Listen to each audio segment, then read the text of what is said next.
The silence in my apartment was so complete, I could hear the hum of the refrigerator 3 rooms away.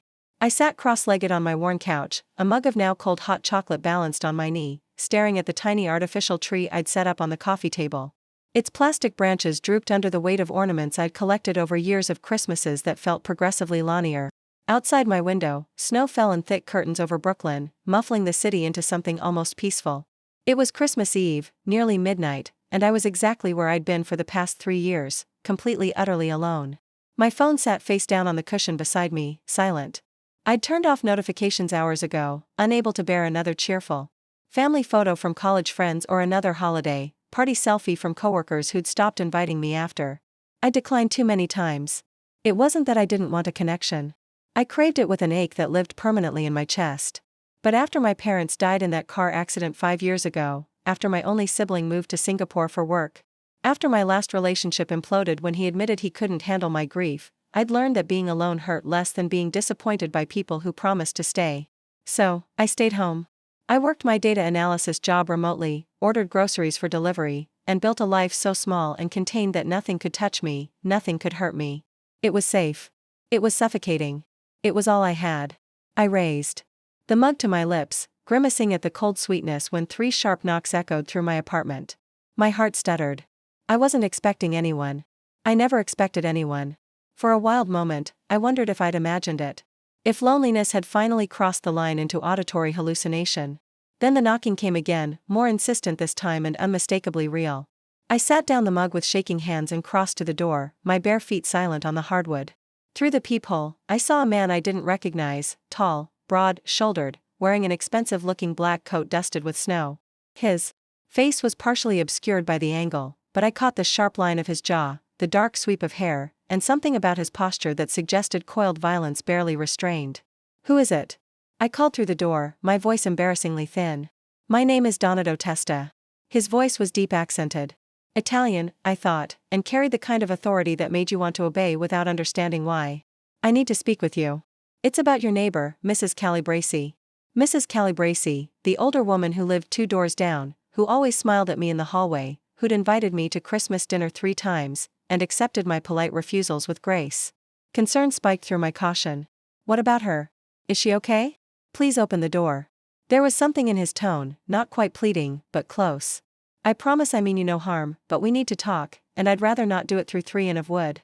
Every self-preservation instinct screamed at me to call 911, to leave the door locked, to pretend I'd never heard the knocking. But worry for Mrs. Caliber overrode my fear. I undid the chain, twisted the deadbolt, and opened the door just wide enough to see him properly. He was devastating. That was my first coherent thought. Dark eyes that looked almost black in the hallways.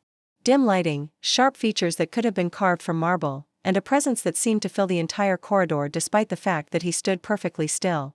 He looked at me with an intensity that made my skin prickle, and I suddenly felt acutely aware of my flannel pajamas and messy bun. "Nadia Volokov?" he asked.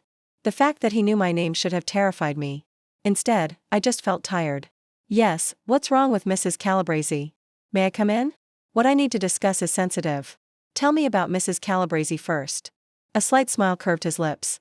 Appreciation maybe for my stubbornness. "She's fine spending Christmas with her son in New Jersey, but she asked me to check on you. She was worried about you being alone." The kindness in that statement hit me harder than any threat could have. Mrs. Calabresi, who I'd rebuffed repeatedly, still thought about me, still worried. The unexpected gentleness of it made my throat tight. "I'm fine," I managed. "You didn't need to come all this way just so I didn't come just for that." His expression shifted, something darker moving behind his eyes. "I came because I need your help and because you're in danger, though you don't know it yet." The words hung in the cold hallway air between us. Behind him, I could see snow falling past the hallway window, peaceful and oblivious to whatever threat he was implying. I should have slammed the door. Should have called the police. Should have done anything except what I did, which was step back and gesture him inside. 5 minutes, I said. "Then you leave." 5 minutes. He stepped across my threshold and I caught his scent. Something expensive and dark, like cedar and smoke. "Thank you." I closed the door, but didn't lock it. Keeping an escape route open felt important. Donato Testa stood in my small living room looking completely out of place. His expensive coat and obvious power a stark contrast to my secondhand furniture and bargain store decorations. He studied the space with the same intensity he'd studied me. And I got the uncomfortable feeling that he was cataloging everything, building a profile, assessing. "You live alone," he said, not a question. "Yes, what danger are you talking about?" He turned those dark eyes back to me, and I saw something flicker across his face. Calculation, concern, or maybe just exhaustion. Up close, I noticed things I'd missed in the hallway.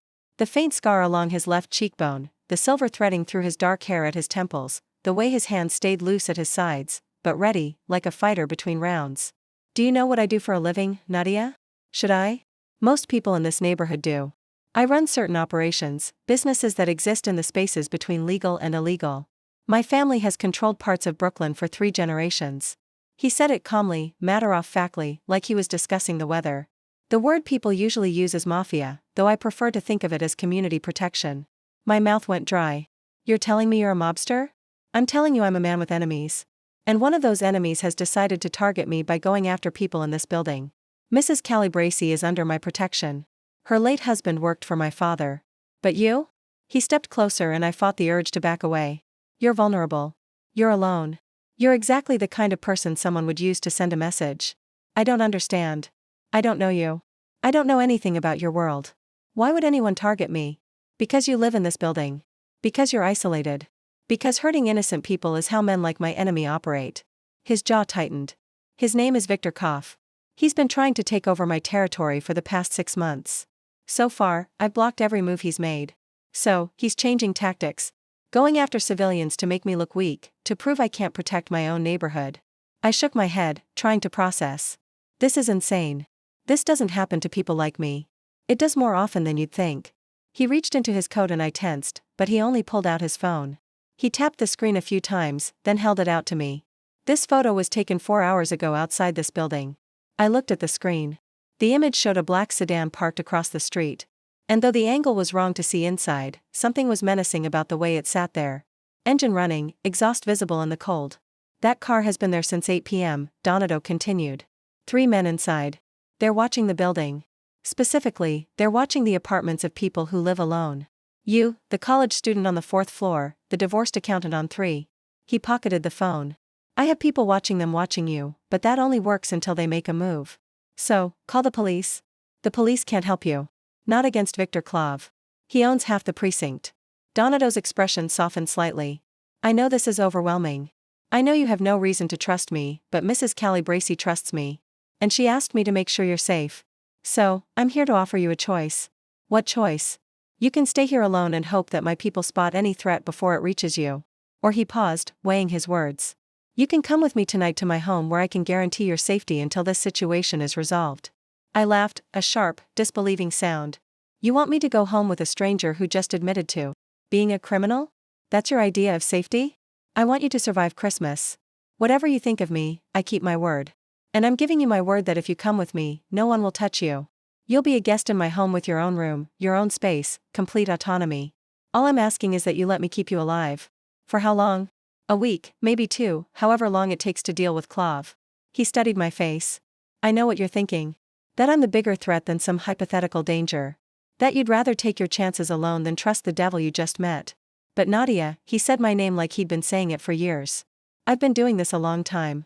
Clears throat, I know what men like do to send messages. I've seen the aftermath. I don't want to see that happen to you." There was something in his voice, genuine concern, maybe even fear, that cut through my skepticism.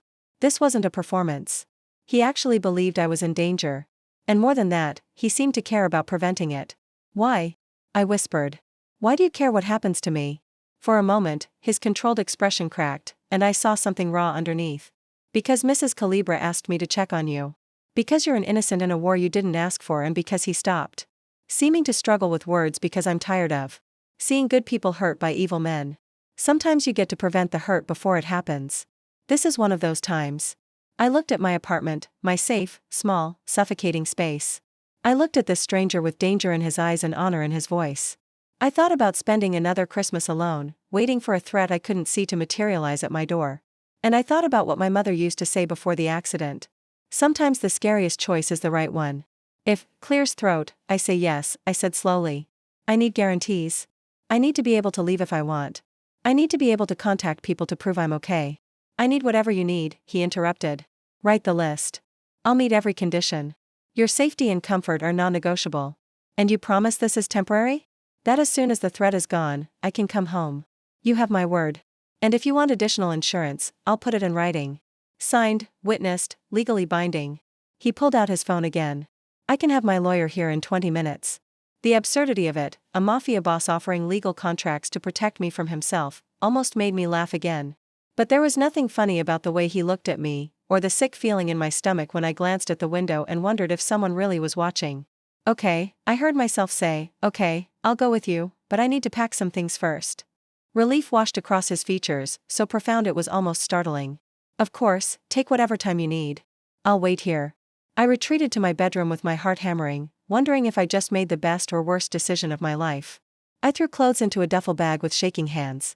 Jeans, sweaters, my laptop, chargers, toiletries. I grabbed my phone charger and my parents' photo album from my nightstand, needing something familiar in whatever strange place I was going. When I emerged 15 minutes later, Donato was standing exactly where I'd left him, as if he'd been afraid that moving would spook me. He took my bag without asking, and his fingers brushed mine in the exchange. The contact was brief but electric, and from the way his eyes widened slightly, he felt it, too. Ready? He asked. No, but let's go anyway. He smiled, a genuine smile this time, warm and approving. Brave. I like that. We left my apartment. Donato keeping himself between me and the stairwell as we descended. Outside, the snow had intensified, turning the street into something from a Christmas card. But the black sedan was still there, precisely as Donato had described, and I felt eyes on me as we walked to a dark SUV parked at the curb. A man I hadn't noticed before appeared from the shadows, broad-shouldered with a scar bisecting his left eyebrow. He opened the SUV's back door without speaking. This is Marco, Donato said, head of my security. He'll be driving us.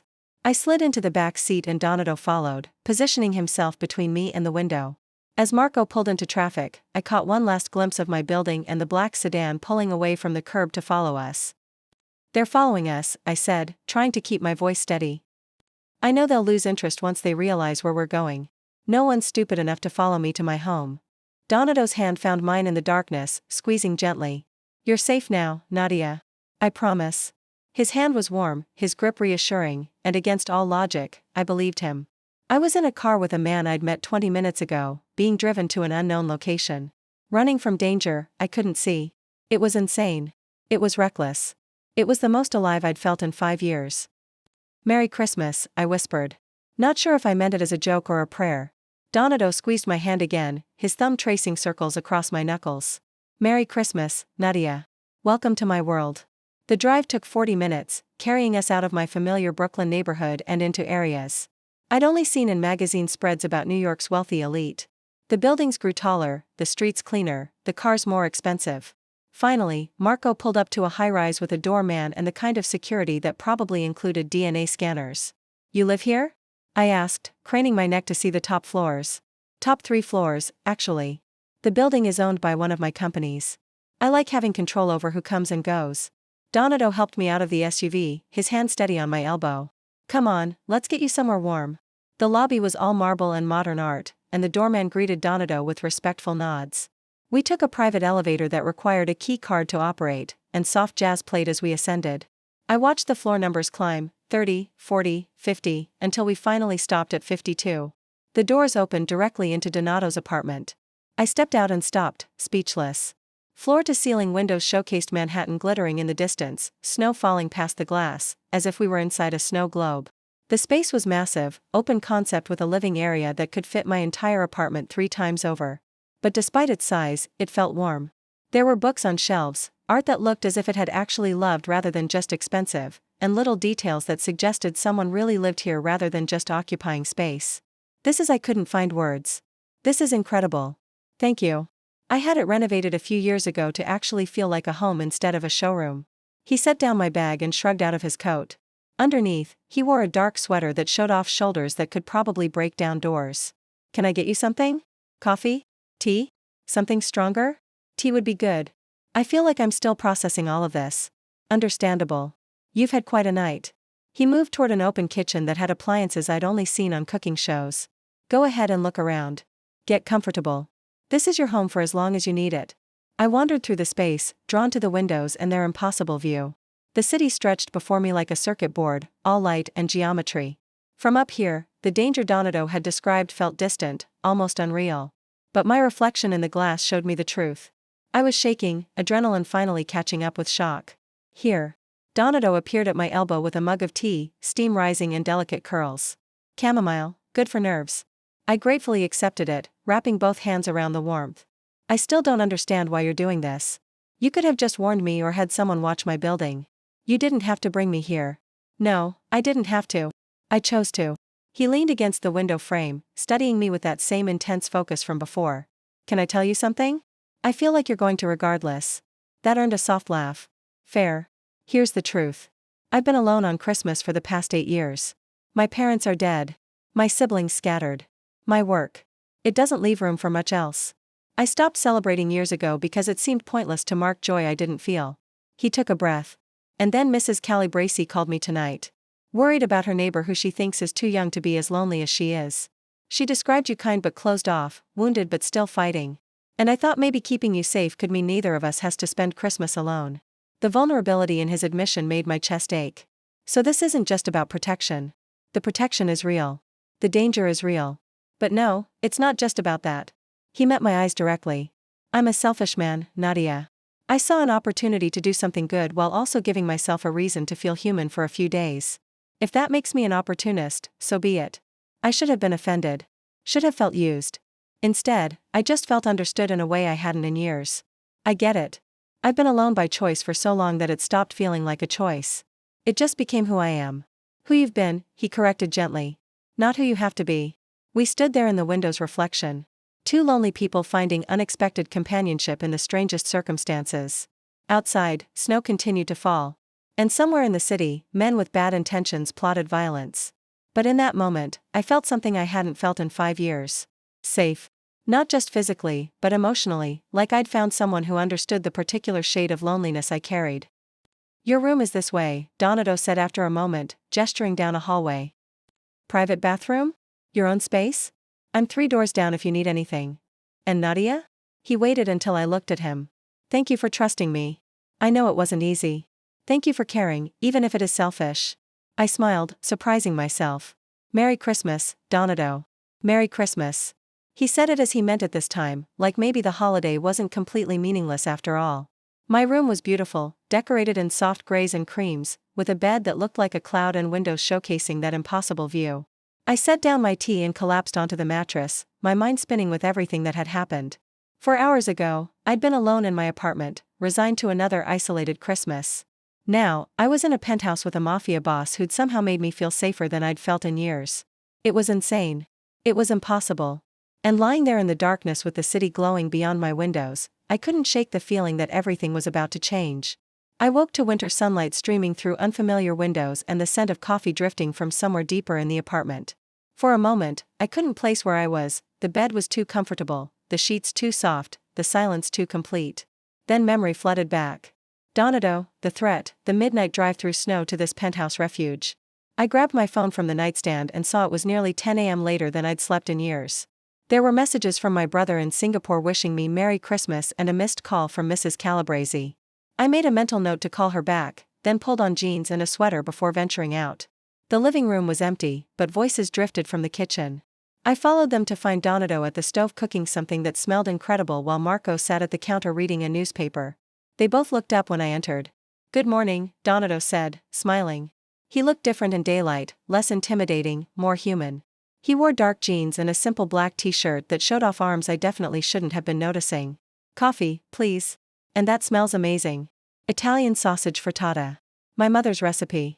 He poured me coffee in a mug that probably cost more than my monthly utilities. Merry Christmas. How did you sleep? Better than I have in months, honestly. I accepted the coffee gratefully. Your bed is like sleeping on a cloud. Good. You needed the rest. He returned to the stove and I watched him cook with the easy competence of someone who genuinely enjoyed it. Marco and I were just discussing the situation with Clav. There have been developments overnight. My stomach clenched. What kind of developments? Marco folded his newspaper. Clav's men tried to enter your building at 3 a.m. Our people intercepted them.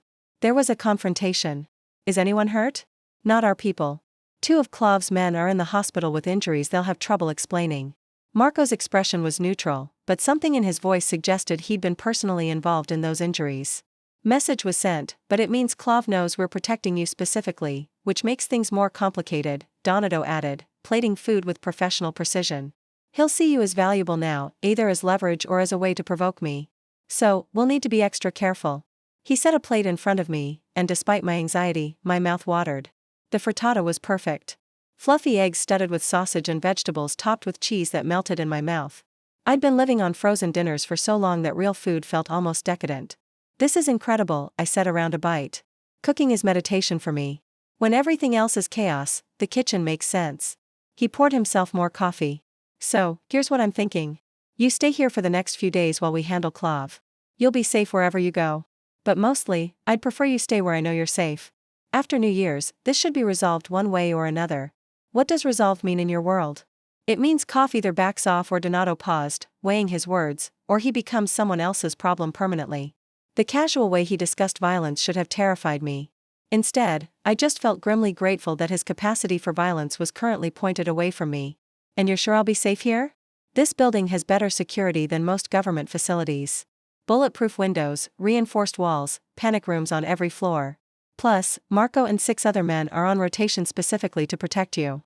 He met my eyes across the counter. I'm not letting anything happen to you, Nadia. That's a promise. I believed him. Maybe I was naive. Perhaps I was just desperate for someone to care.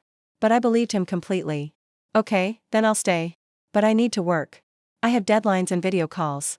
I can't just disappear from my life completely. Of course. Set up wherever you're comfortable. The Wi-Fi password is on the fridge. And if you need anything for work, ask. He checked his phone and frowned. I have some business to handle this afternoon. Marco will be here if you need anything. But I'll be back for dinner. You don't have to rearrange your schedule for me. I'm not. I always have dinner at home on Christmas. This year, I have company. He smiled and his face transformed from dangerous to devastating. Besides, I'd like to know more about the woman I'm protecting. Consider it compensation for my hospitality.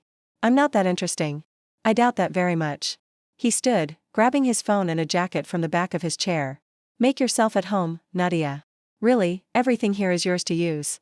After he left, the penthouse felt simultaneously too big and too intimate.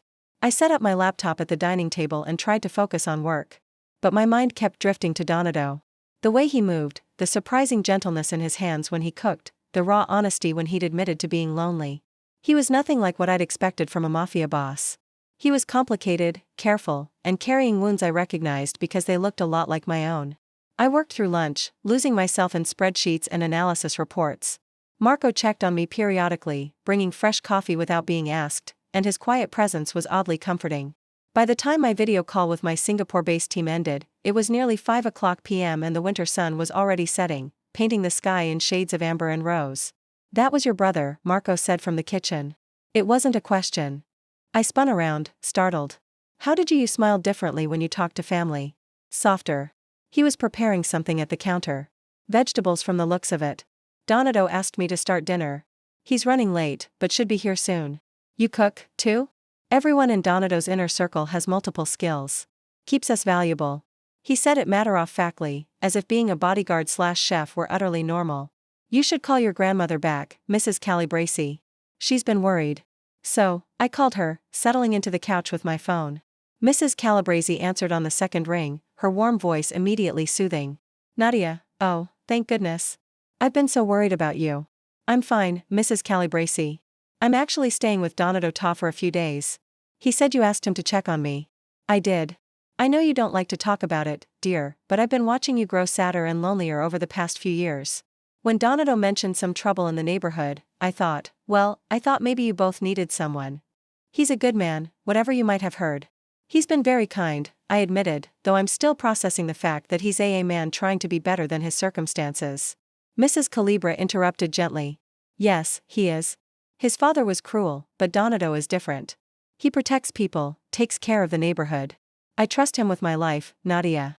You can trust him with yours. We talked for another 20 minutes, her grandmotherly concern washing over me like a bomb. By the time we hung up, I felt steadier, more grounded. Mrs. Calabresi was right. I'd been getting sadder, letting my isolation calcify into something permanent.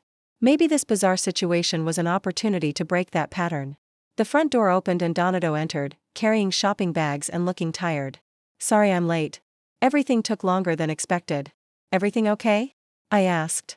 As okay as it gets, he set down the bags and shrugged out of his jacket. Snow dusted his shoulders, melting into dark spots. But I come bearing gifts. I realized this morning that you probably didn't bring anything for Christmas, so he gestured to the bags. I took the liberty. I crossed to investigate and found beautifully wrapped packages, a new book by an author I loved, fancy tea and flavors I'd never tried, and a soft cashmere sweater in deep blue. The thoughtfulness of it made my throat tight. You didn't have to do this. I wanted to. Christmas should involve presents, even under bizarre circumstances. He moved to stand beside me close enough that I could smell his cologne, cedar, and something warmer. There's one more thing. He pulled a small box from his pocket and held it out. Inside was a delicate silver necklace with a small snowflake-shaped pendant. Donato, this is too much. It's not. It's barely anything. But I saw it and I thought of you. And he stopped. Something vulnerable crossing his face. I wanted you to have something beautiful. To remember that even strange Christmases can have good moments. I didn't think. I just reached up and kissed his cheek, feeling his sharp intake of breath. Thank you for all of this, for making me feel less alone. His hand came up to cup my face, thumb brushing across my cheekbone with aching gentleness. You make me feel less alone, too, Nadia. That's worth more than jewelry. We stood there in the gathering darkness, the city lights beginning to glow beyond the windows. This was dangerous, getting attached to a man whose world was built on violence, letting myself feel things for someone I'd known less than 24 hours.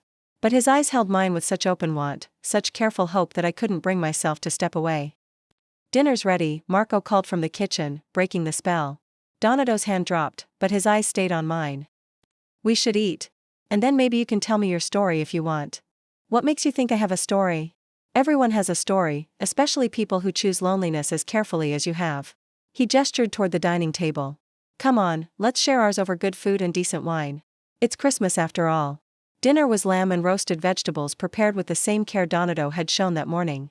Marco joined us briefly before excusing himself to check the security feeds, leaving Donato and me alone with flickering candles in the nighttime city as our backdrop.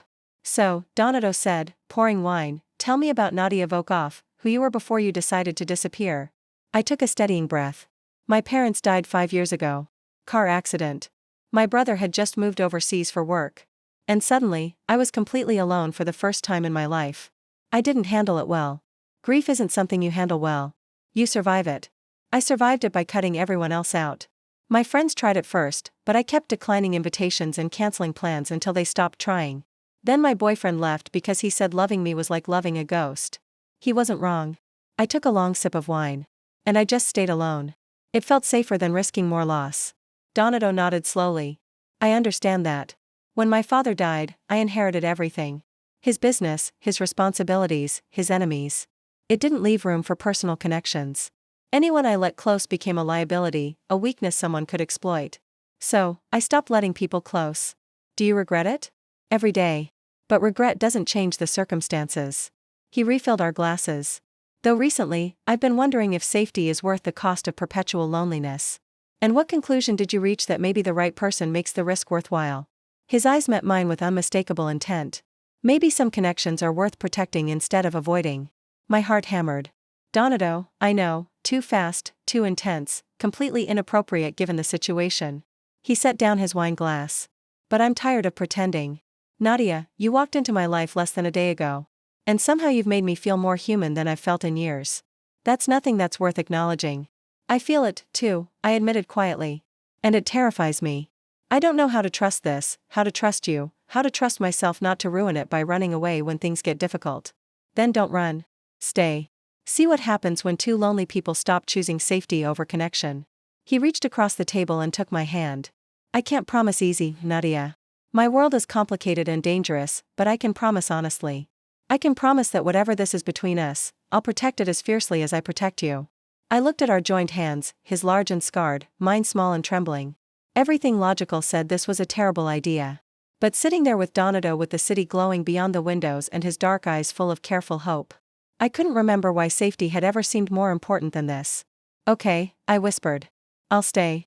Not just because of the danger, but because I want to see where this goes. His smile was blinding. Thank God. I was prepared to make a much more elaborate argument. We finished dinner talking about more minor things, books we loved, movies that made us cry, the small details that build intimacy. Donato told me about learning to cook from his mother, about the vineyard in Italy his family owned, about his dream of someday having a life that didn't revolve around territory and violence. I told him about my data analysis work, about the spreadsheets that made sense when people didn't, about my secret love of terrible reality television, and slowly the walls we'd both built started crumbling. It was near midnight when Donato walked me to my room. We stood in the doorway, neither wanting to say goodnight, both aware that crossing certain thresholds would change everything. "Thank you for today," I said, "for the gifts, for dinner, for being honest about what you want. Thank you for giving me a reason to celebrate Christmas again." He reached up and tucked a strand of hair behind my ear, his fingers lingering against my skin. "Sleep well, Nadia. I'll see you in the morning. Good night, Donato." He turned to leave, then stopped. "If you have nightmares or can't sleep or just don't want to be alone, my door is open. Literally, I never lock it in case you need to know that." Then he was gone, leaving me standing in my doorway, my heart racing in the knowledge that I was falling for a man who could either save me or destroy me, possibly both. I lay in bed, staring at the ceiling, thinking about open doors and impossible choices. Somewhere in the building, men with guns kept watch to protect me from external threats. But who would protect me from the far more dangerous threat of falling in love? The answer, I realized as sleep finally claimed me, was no one. I was on my own with this. And for the first time in 5 years, that didn't feel like safety. It felt like the terrifying, exhilarating start of something real. The next few days settled into a rhythm that felt dangerously domestic. Donato would leave in the mornings to handle business he didn't detail, and I would work from the penthouse, trading emails and video calls from his dining table. Marco maintained his quiet presence, and 2 other security men, Luca and Antonio, rotated through shifts. They treated me with careful respect, and I got the sense that Donato had made very clear what would happen if they didn't. Evenings were for Donato and me. We'd cook together, he teaching me Italian recipes, while I introduced him to the questionable joy of takeout sushi. We'd watch movies curled on opposite ends of his massive couch. The distance between us shrinking each night incrementally. We'd talk until late, sharing histories and fears and the small vulnerabilities that build bridges between isolated souls. And through it all, the attraction built, a slow-burning heat that neither of us acknowledged directly, but both felt constantly. His hand would brush mine as he reached for the salt. I'd catch him watching me with dark, hungry eyes when he thought I wasn't looking. The air between us stayed charged, electric, promising explosions if we ever stopped being careful. On the 3rd night, I couldn't sleep. My mind churned with work stress and fear about what happened when this temporary safety ended. I lay in bed watching snow fall past my windows, then remembered Donato's words. "My door is open." I padded down the hall in pajama pants and an oversized t-shirt, my heart hammering. His door was indeed open, and soft light spilled into the hallway. I knocked gently. "Come in." His voice was rough, like he hadn't been sleeping either. I found him in bed, shirtless, reading a book by the light of a bedside lamp. He looked up when I entered, and something heated flickered in his expression before he controlled it. "Can't sleep?" he asked. "My brain won't shut off. I keep thinking about going home, about what happens when this is over." I stopped, not ready to voice the deepest fear, that I was getting too attached too fast to someone whose life could never truly overlap with mine. He set aside his book and pulled back the covers in silent invitation. "Come here." I should have said no. Should have maintained boundaries. Instead, I climbed into his bed and he pulled me against his chest, his arms wrapping around me with careful strength. "Better," he murmured into my hair. "Yeah, better." I let myself relax into his warmth, feeling his heartbeat steady against my back. "Is this okay, us doing this? Nadia, if you think there's any universe where I'd object to holding you, you're not paying attention." His arms tightened fractionally, "But I won't push for more than this. Not unless you want it. Not unless you're sure." "I'm sure I want you," I admitted. "I'm just not sure I know how to want someone without sabotaging it." "Then we'll figure it out together. No sabotage required." He pressed a kiss to my temple. "Sleep, Nadia. I've got you." So, I slept in Donato Testa's arms, safer than I'd felt in 5 years, and dreamed of possibilities I'd given up believing in. I woke to winter sunlight, and Donato's sleeping face inches from mine. His expression in sleep was younger, more vulnerable. The hard edges of control softened into something almost boyish. I watched him breathe, counted the faint scars on his skin, stories I didn't know yet, but wanted to learn, and felt my heart crack open with terrifying certainty. I was falling in love with him. Clear's throat, his eyes opened, and he smiled, sleepy and warm and completely unguarded. "Morning. Morning. Sorry for invading your bed. Never apologize for that. Invade any time." He reached up and traced my cheekbone with gentle fingers. "How did you sleep?" "Better than I have in years." Good. Then mission accomplished. He started to pull away, but I caught his hand, keeping him close. Donato, what is this? What are we doing? His expression grew serious. I don't know what to call it, but I know I think about you constantly. I know I want to keep you safe, close, and in my life. However, you'll let me. I know that every hour I spend with you feels more real than years of existing before you showed up. He took a shaky breath. I'm falling for you, Nadia, hard and fast and probably foolishly. But I can't seem to stop myself. I'm falling for you, too, I whispered. And it terrifies me. Me, too. But maybe being terrified together is better than being safe alone. He kissed my forehead softly. Stay with me after this is over. Not because of danger or protection. But because you want to give us a chance to see if this could be something real. Before I could answer, his phone rang, harsh and insistent. He swore softly and grabbed it from the nightstand, his expression darkening as he read the screen. I have to take this. He answered with a curt, what? Then listened, his body going tense. When? How many? More listening. Get everyone in position. I'll be there in 20 minutes. He ended the call and turned to me, his expression grim. Claude made his move. There's been an attack on one of my warehouses. Multiple casualties. Ice flooded my veins. Are you going there? I have to, but you're staying here with Marco and the others. This might be a diversion, a way to draw me out so they can get to you. He was already moving, pulling on clothes with efficient precision. Promise me you'll stay inside. Don't answer the door for anyone. Don't go near the windows. Just stay safe until I get back. Donato, be careful, please. He stopped at the door and crossed back to me, framing my face in both hands. I will be, because I have something worth coming back to now. Clear's throat, then he kissed me, deep and claiming and full of promises he might not get to keep. And then he was gone, leaving me alone with my fear and the terrible certainty that his world had finally caught up with our fragile peace. The following few hours were torture. I tried to work but couldn't focus. I tried to read but couldn't parse the words. I paced the penthouse like a caged animal, watched by Marco's careful eyes. News alerts pinged on my phone. A warehouse fire in Red Hook, multiple injuries, police investigating, but nothing about Donato specifically. Nothing to tell me if he was safe. By noon, I was climbing the walls. Marco had relocated me to an interior room without windows, the safe room Donato had mentioned, and his expression had gone from watchful to genuinely worried. Any word? I asked for the 100th time. Not yet. But no news is usually good news in our world. He rechecked his phone, frowned, though radio silence this long is unusual. Marco, tell me the truth.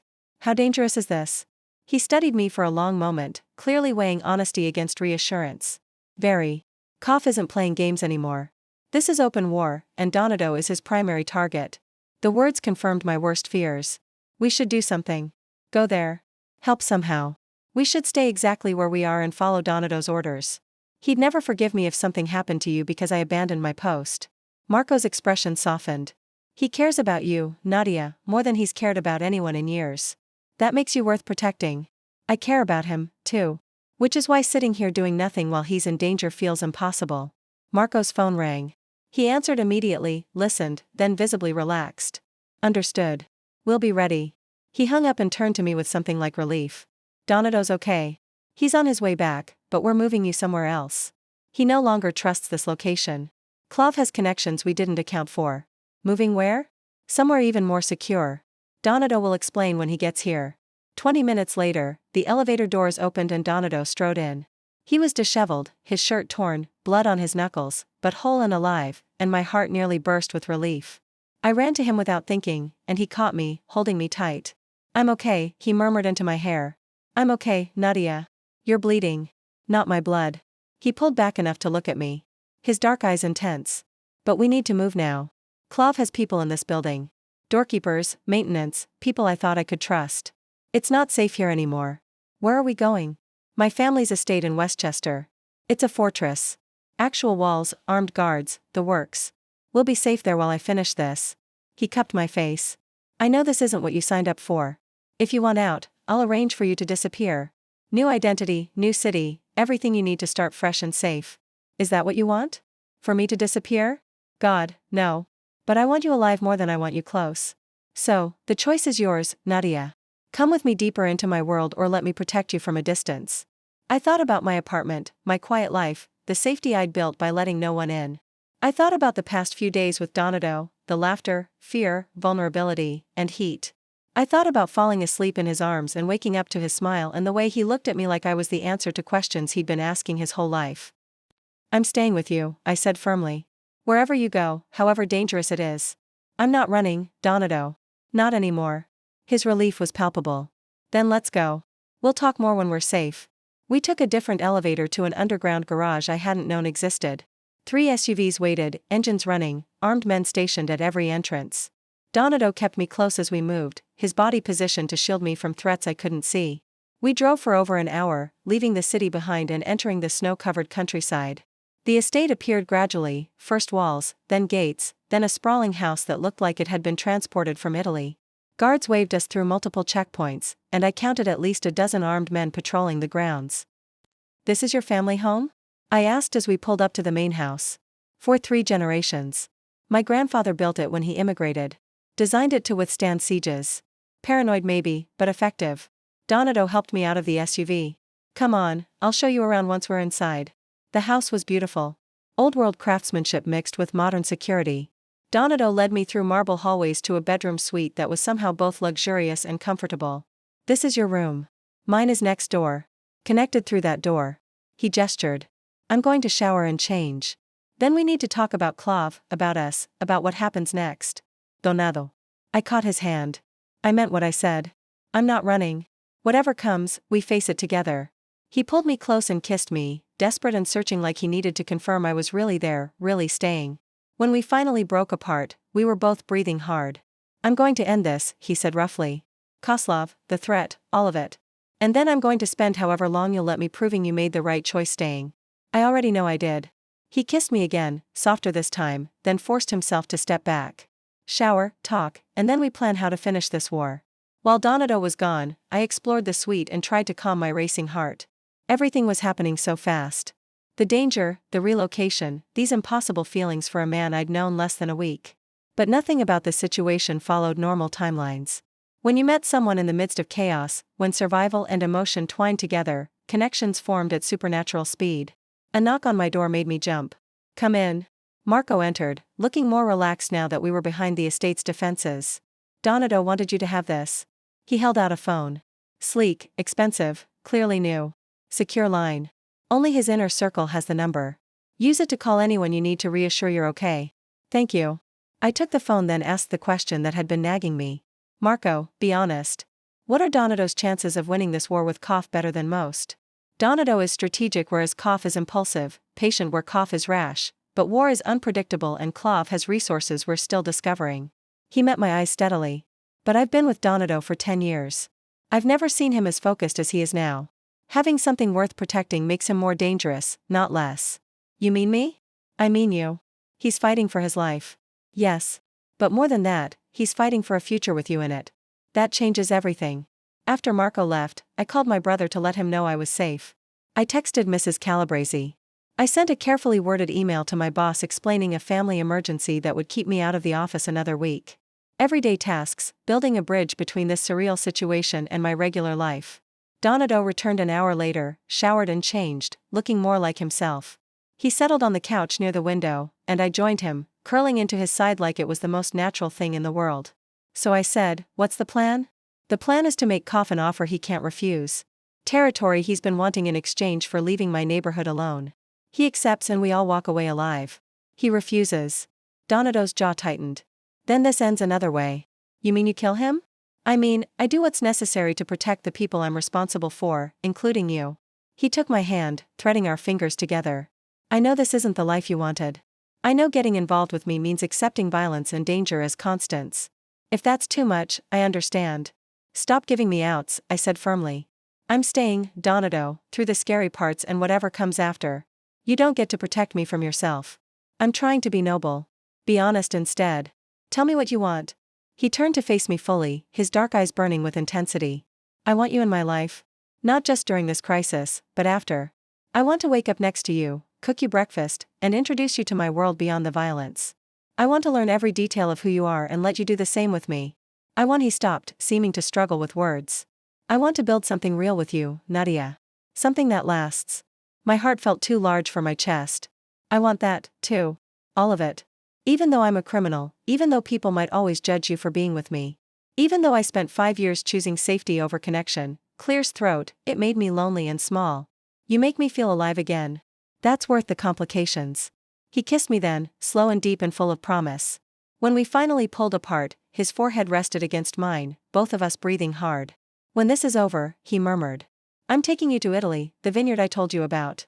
We Uncle drink wine and eat too much food and pretend the rest of the world doesn't exist. That sounds perfect. It will be, I promise. We spent the rest of the day planning, Donato coordinating with his people and preparing for the meeting with Clav, which would determine everything. I stayed close, offering support where I could, slowly being introduced to the men and women who formed his inner circle. They treated me with respect, tinged with curiosity, clearly wondering about the woman who'd captured their boss's attention. That evening, Donato found me in the library, staring at family photos on the walls. His parents, his childhood, the history of the Testa family captured in fading images. That's my mother, he said softly, pointing to a woman with kind eyes and a gentle smile. She died when I was 16. Car accident same as your parents. I'm sorry. Me, too. She was the only one who thought I could be something other than what my father was grooming me to be. After she died, I stopped fighting it. Just accepted that violence and control were my inheritance. He turned to me. Until you. You make me think she might have been right. Maybe I can be more. You already are more. I said, turning to face him. You protect people. You honor your promises. You're trying to end this war rather than perpetuate it. That's nothing, Donato. I love you. He said it with no dramatics, just truth. I know it's too soon and probably insane, but I love you, Nadia Volkov. And I needed you to know that before tomorrow. Tears burned my eyes. Why tomorrow? Because tomorrow I meet with Koff. And if things go wrong, I need to make sure I've said it. That you knew. He cupped my face in both hands. I love you. And whatever happens, that's real. We're real. I love you, too, I whispered. And you're coming back tomorrow. You have to because I'm not done with you yet. He kissed me. And this time, neither of us held back. We stumbled toward the couch, hands exploring, breaking apart, only to shed clothes that suddenly felt like barriers. His hands on my skin felt like coming home. And when he whispered my name like a prayer, I knew with absolute certainty that this was worth every risk. We made love slowly, tenderly, building something between us that felt permanent, despite all the reasons it shouldn't. And afterward, wrapped in his arms with the fire crackling nearby, I thought about how strange it was that danger had brought me here. To safety, to love, to feeling whole for the first time in years. Stay with me tonight, Donato murmured, already half asleep. Every night, don't go back to that other room. Okay, I whispered. I'll stay. And I would through tomorrow's meeting and whatever came after, through the fear and the violence and the slow work of building a life together. I'd stay because running had never made me happy, only safe. And safety without connection wasn't really living at all. The next morning arrived too quickly. Donato dressed in a suit that made him look every inch the powerful man he was. And I helped him with his tie, my hands trembling slightly. It's going to be fine, he assured me. Marco and 10 others will be there. We're meeting on neutral ground in public. Clav would be stupid to start something there. And if he is stupid, then I'm prepared. He kissed my forehead. Stay here. Marco's Lieutenant Luca will be with you and I'll be back before you know it. I love you, I said, needing him to hear it again. I love you, too. And Nadia? He smiled. Start thinking about Italy. Where do you want to go? What do you want to see? Because when I get back, we're planning that trip. Then he was gone, and I was left with Luca and my anxiety, pacing the estate, and checking my phone every 30 seconds for updates that didn't come. 2 hours passed, then 3. My imagination conjured increasingly terrible scenarios. Ambush, betrayal, violence that left Donato bleeding in some anonymous location. I tried to work, to read, to distract myself, but nothing helped. Then Luca's phone rang. He answered, listened, and his expression went carefully neutral. Understood. We'll be ready. He hung up and turned to me. That was Marco. The meeting went badly. Clav refused the terms and threatened open war. They're on their way back, but they're being followed. We need to prepare for a possible siege. Terror flooded through me. What does that mean? It means Clav might try to attack the estate. We're prepared. We've done this before, but it could get ugly. He gestured toward the interior of the house. Come with me. There's a secure room in the basement. You'll be safer there. I'm not hiding in a basement while Donato fights my battles. With respect, this isn't about you. This is about Clav trying to take Donato's territory. You're just the most recent excuse. Luca's expression softened. But you're also the reason Donato needs to survive this. So, please let us protect you. It'll help him fight better if he knows you're safe. The logic was sound, even if I hated it. I followed Luca to a reinforced room that looked like something from a spy movie. Thick walls, independent air supply, screens showing security feeds from around the estate. 6 other people were already there. Family members and staff, all looking nervous. And then we waited. Through the security feeds, I watched SUVs arrive. Donato's convoy moving fast. Behind them were 3 other vehicles I didn't recognize. They were indeed being followed. The vehicles screamed through the estate gates and the gates slammed shut behind them, but not before 2 of the pursuing cars made it through as well. Armed men poured from both sides and suddenly the peaceful estate grounds erupted into chaos. I watched in horror as gunfire erupted. Donato's men took cover behind vehicles and walls, returning fire with professional precision. But Klov's men kept coming, wave after wave, more than anyone had anticipated. "This is bad," Luca muttered, watching the feeds. "They brought too many. This isn't a warning. This is a full assault." On the screens, I saw Donato taking cover, directing his men, a gun in his hand that he used with terrifying competence. He was in his element, commanding and lethal, and I'd never been more afraid for someone in my life. The battle lasted forever, but was only 15 minutes. Gradually, Klov's forces were pushed back, some retreating, others standing their ground. When silence finally fell, the estate grounds looked like a war zone. Luca got a call, spoke briefly, then turned to us. "It's over. Klov's men are dead or captured. We're secure." He looked at me specifically. "Donato's asking for you." I ran through the basement, up the stairs, out onto the grounds where smoke still hung in the cold air. I found Donato near the gates, talking with Marco. Blood on his shirt, his own this time, from a graze along his ribs. "Donato." I ran to him and he turned. His expression transforming from exhausted to relieved when he saw me. "You're okay," he breathed, pulling me into his arms despite his injury. "Thank God." When I saw how many came through the gates, I thought. He stopped, his arms tightening. "I thought I might not make it back to you. You're hurt." "It's nothing, barely a scratch." But he let me inspect the wound, which was indeed shallow but still bleeding. "Come on, let's get inside. We need to talk." In the estate's medical room, while a doctor stitched Donato's side, Marco delivered the news. Koff wasn't with them. He sent his men, but he stayed back, which means he knows he's losing, but he's not giving up yet. "Then we find him," Donato said through gritted teeth. "Tonight before he can regroup or plan another attack. This ends now. Donato, you're injured." I started. "I'm fine. And I'm tired of living under threat. Tired of putting you in danger." He caught my hand. "I'm ending this Nadia for us so we can actually have the future we talked about. Let me come with you." "Absolutely not." "Then take me home to my apartment. If you're hunting Klov tonight, I want to be somewhere familiar, somewhere that feels like mine." I squeezed his hand. "Please, I've been living in your world for days. I need a few hours in mine to remember who I am outside of all this." He studied me, clearly torn. "If I take you home, you go with 4 guards. You don't leave the apartment. You keep your phone on and at the first sign of anything wrong, you call me. Deal?" "Deal." 3 hours later, I was back in my apartment for the first time in almost a week. It looked exactly as I'd left it. Tiny tree on the coffee table. Cold hot chocolate still in its mug. My life frozen in time while I'd been living someone else's. But it felt different now. Clear's throat, smaller. Less like a sanctuary and more like a cage I'd built to protect myself from living. The 4 guards positioned themselves around my building. 2 in the hallway, 2 in the apartment itself, trying to be unobtrusive and failing. I appreciated their presence but needed space. So, I retreated to my bedroom to call my brother and reassure him I was fine.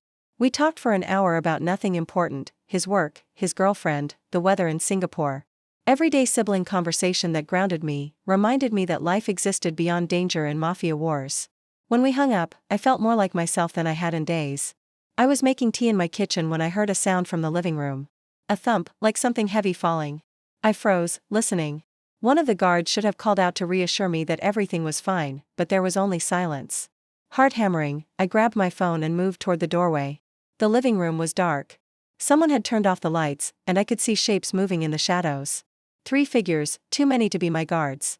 I ran for my bedroom, slamming and locking the door.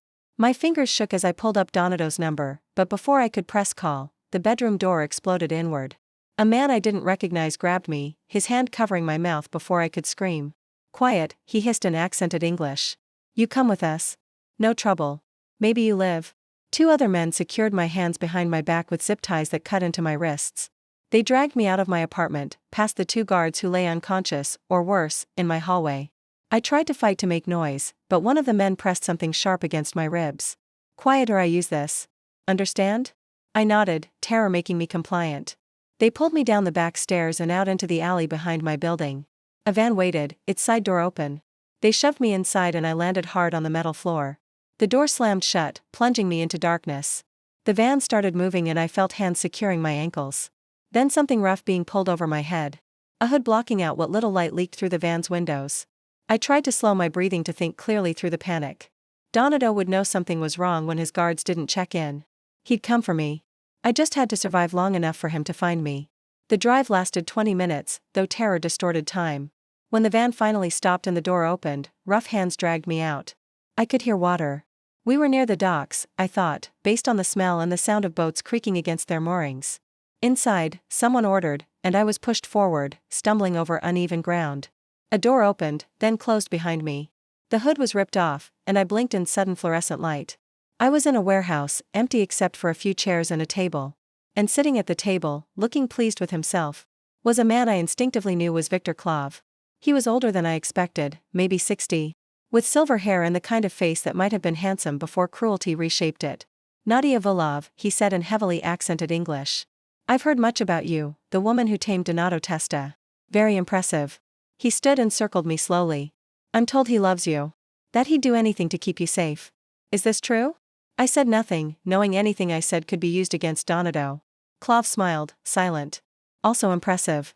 But it doesn't matter. I know it's true. I've been watching you both.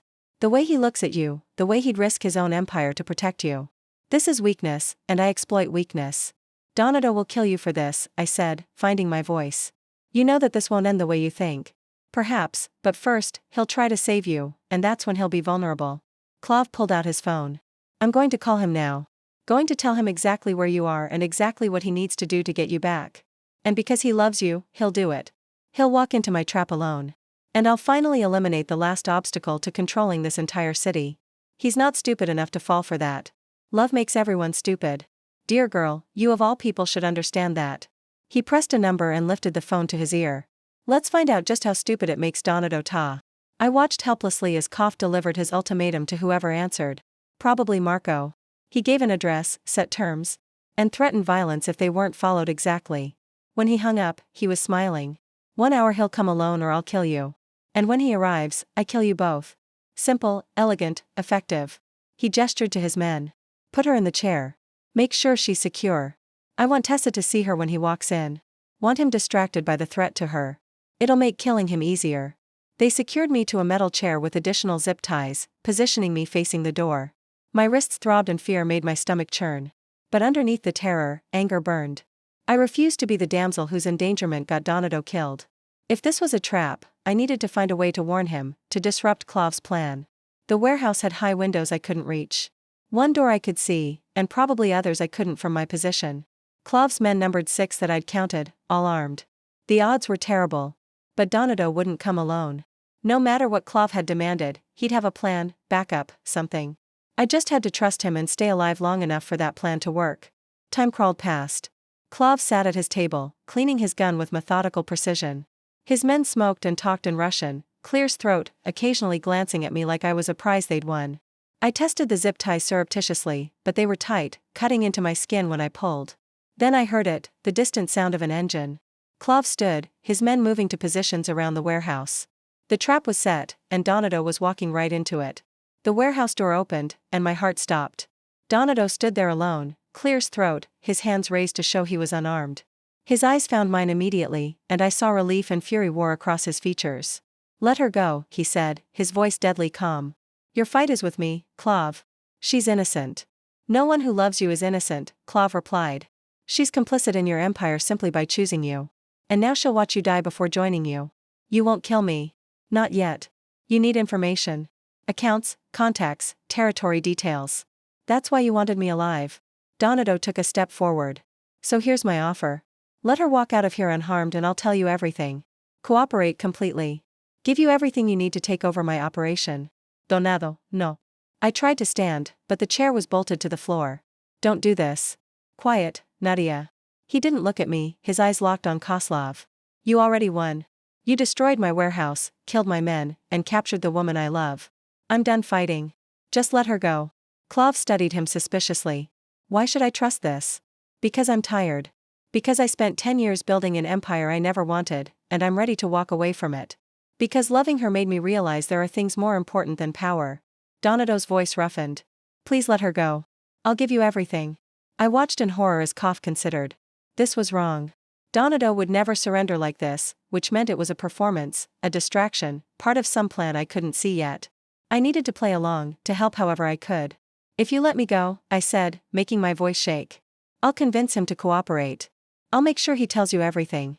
Just please don't hurt him. Klov smiled, clearly enjoying our desperation. How touching. But I think the windows shattered. 6 of them simultaneously and smoke canisters came through, filling the warehouse with thick gray fog. I heard shouts, gunfire, and chaos. Donato moved faster than should have been possible, diving for me. He produced a knife from somewhere and cut through my zip ties in seconds. Stay down, he ordered, pulling me behind a stack of crates. The warehouse erupted into a full firefight. Marco and what sounded like dozens of others poured through the doors and windows, and Klov's men returned fire. But the smoke gave Donato's people the advantage, and within minutes, the shooting stopped. When the smoke cleared, Klov's men were down. Marco stood over Koff himself, who was on his knees with a gun pressed to his head. Donato emerged from our hiding spot, pulling me with him. It's over, Marco said. What do you want us to do with him? Donato looked at Koff with cold fury. He threatened an innocent woman, attacked my home, tried to kill people under my protection. He turned to me. This is your choice, Nadia. He did this because of you. You decide what happens to him. The weight of that decision threatened to crush me. I looked at Koff. A man who'd kidnapped me, threatened to kill me, would have used me to destroy Donato without hesitation. Every instinct screamed for punishment, for revenge. But looking into his eyes, I saw what he'd become. Poisoned by power, by violence, by the endless cycle of retaliation. Let him live, I said quietly. But make sure he can never threaten anyone again. Turn him over to the authorities, to his enemies, to whoever can guarantee he's powerless. But don't become what he is by killing him. Donato studied me for a long moment, then nodded. Marco, call our contacts at the FBI. Koff has outstanding warrants. That's the information they want. Let them have him. Boss, he tried to kill you. I know, but Nadia is right. We're better than this. Better than him. Donato pulled me against his side. Get him out of here and find whoever gave him information about our security. I want to know who betrayed us. As Marco dragged Klov away, Donato turned his full attention to me. His hands ran over my arms, checking for injuries. His expression a mixture of relief and residual fear. Are you okay? Did they hurt you? I'm fine. Scared, but fine. I touched his face, needing to confirm he was real. You came for me. Of course I came for you. Did you really think I wouldn't? He pulled me into a crushing embrace. When Marco told me they'd taken you, I've never been so terrified in my life. If something had happened to you, but it didn't. We're both okay. I pulled back enough to look at him. Is it really over? The war, the threat, all of it. It's over. 'Cause lieutenants will scatter without him. Some will come to me seeking protection. Others will disappear. But the threat to you specifically, that's done. He brushed hair back from my face with gentle fingers. You can go home, Nadia. Back to your apartment. Your normal life. You're free. The words should have brought relief. Instead, they felt like a door closing. What about us? That's up to you. His expression turned vulnerable. I meant what I said. I want you in my life. But I'll understand if this past week has been too much. If you need distance, time to process, or just space to figure out what you want. I thought about my apartment, my small life, the safety I'd built by keeping everyone out. Then I thought about the past 6 days with Donato, the fear and danger, yes, but also the laughter, the connection, and the feeling alive for the first time in years. I thought about his hands cooking breakfast, his voice reading poetry, the way he looked at me like I was the answer to every question he'd been afraid to ask. Take me to Italy, I said. The vineyard you mentioned. Let's go somewhere we can be Nadia and Donato without the danger, the empire, or any of it. And let's figure out what we are when nothing is threatening to tear us apart. Joy transformed his face. Are you sure? I'm sure I love you. I'm sure I want to build something real with you. Everything else we can figure out as we go. I stood on tiptoes and kissed him. So yes, please take me to Italy. Show me your world when it's just about wine and sunlight and us. Tomorrow, he promised, pulling me close again. We'll leave tomorrow. And Nadia, his voice dropped to a raw, honest tone. Thank you for taking a chance on me. For not running when you probably should have, for choosing us. Thank you for knocking on my door at midnight on Christmas, for making me feel less alone. For showing me that safety isn't the same as happiness. We stood there in the warehouse, surrounded by the aftermath of violence, holding each other like lifelines. It wasn't the romantic ending I'd dreamed of as a girl. No white horse, no perfect declaration, no promise that everything would be easy. But it was real. And after 5 years of choosing safety over substance, reality was precisely what I needed. "Let's go home," Donato murmured. "To the estate. We'll pack, make arrangements, and tomorrow we'll start our real first date in Tuscany with wine and pasta and absolutely no gunfights." "That sounds perfect." He kept his arm around me as we walked out of the warehouse and into the cold December night. The city glittered around us, indifferent to the small drama that had played out in its shadows. But I wasn't the same woman who'd spent Christmas alone in her apartment. That woman had been safe, but hollow. The woman walking beside Donadoa was terrified and scarred and more alive than she'd been in years. Sometimes the scariest choices are the right ones. Sometimes strangers become family in the span of a week. Sometimes danger forces you to confront what you actually want rather than what you think you should wish for. And sometimes a knock on your door at midnight changes everything. 3 months later, I stood in a vineyard in Tuscany, watching the sunset over rolling hills. Donato wrapped his arms around me from behind, his chin resting on my shoulder. "Happy," he murmured deliriously. And I was. We'd spent the past months traveling Italy, France, Spain, letting the violence and fear fade into memory. We'd talked for hours about what we wanted our lives to look like. Donato was slowly transitioning out of his more dangerous operations, delegating to trusted people, building something more legitimate.